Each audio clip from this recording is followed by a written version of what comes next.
આજે મેં મીશોમાંથી gas સેવર stand મંગાવેલું છે અને તેને હું અનબોક્સિંગ કરી રહી છું. તો થયું કે ચાલો આપની સાથે પણ વિડીયો શેર કરું. તો તમે જુઓ, આ રીતે પેકિંગમાં આવે છે અને કોથળીને હું કાપું છું. તો આ રીતે આપણે જ્યારે કટ કરી લઈએ ત્યારે અંદરથી 2 ગેસના બર્નર ઉપર રાખવા માટેના સ્ટેન્ડ નીકળશે. જે આપણે ઉપર જે ગેસ ઉપરની બ્લેક કલરની જે લોખંડની સ્ટેન્ડ હોય છે એના ઉપર આપણે ફિટ કરી અને આપણે ગેસનો બચાવ કરી શકીએ છીએ. તો તમે જોઈ શકો છો કે અંદરની કોથળીમાં પણ તે પેકિંગમાં રાખેલું છે અને હજી અંદર એક બીજી કોથળી પણ છે. પણ આ સ્ટેન્ડ છે એ લોખંડનું હોવાથી, એટલે કે ધારદાર હોવાથી તે થોડી કોથળી તૂટેલી આવેલી છે. આ રીતે હું તેને બહાર કાઢી લઉં છું.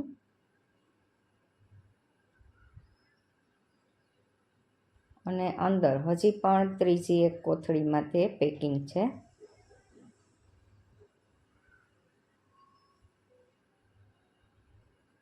કેમ કે તેની ધાર છે એ ખૂબ જ તેજ હોય છે, એટલે આ કોથળી છે એ પેકિંગમાં આવેલી હોવાથી ઘણી વખત તે તૂટી જતી હોય છે.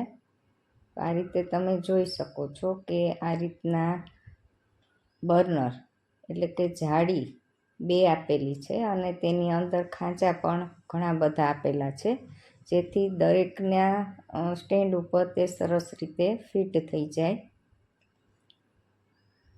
તો હવે આપણે તેને બર્નર ઉપર મૂકી અને ફિટ કરી લઈએ કે જેથી આપણે કોઈ પણ નાનું કે મોટું વાસણ હોય તે આની અંદર આપણે રાખી શકીએ. ઘણી વખત શું થાય છે કે આપણે જે સ્ટેન્ડ હોય છે લોખંડના, તેની ઉપર કોઈ પણ પાત્ર મૂકીએ છીએ ત્યારે ઘણી વખત ઘસાઈ જવાને કારણે તે પાત્ર છે એ લસરી અને નમી જતું હોય છે.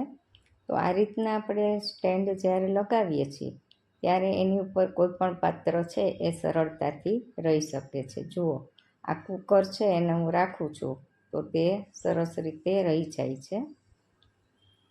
સાથે સાથે આપણે રોટલી કરવા માટેની લોઢી પણ જો રાખીએ તો એ પણ સરક્યા વગર સરસ રીતે તે રહી જશે.